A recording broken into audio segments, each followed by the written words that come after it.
মহিলারা জুমার নামাজ কিভাবে পড়বেন এবং কত রাকাত পড়বেন এবং কোন সময় পড়বেন, এই বিষয়টা নিয়ে আমাদের সমাজে অনেক ভুল ধারণা আছে।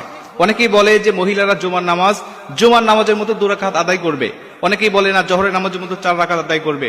আবার কেউ কেউ বলেন যে মহিলারা জুমার নামাজ পড়বে, কিন্তু জুমার নামাজ যখন মসজিদে হবে এই মসজিদের নামাজ শেষ না হওয়া পর্যন্ত তারা বাড়িতে নামাজ পড়তে পারবে না। মুসল্লিরা যখন নামাজ শেষ করে বাসায় আসবে তখন মহিলারা বাসায় নামাজ আদায় করবে। আবার অনেকেই বলে না, মসজিদে নামাজ শুরু হওয়ার আগে বাসাতেই মহিলারা আগে নামাজ পড়ে নিতে হবে। এই বিভিন্ন ভুল ধারণা আমাদের সমাজে প্রচলিত আছে এখনো গ্রামগঞ্জের মধ্যে। আমি এই বিষয়টা হাদিস থেকে আপনাদের ক্লিয়ার করতে চাই।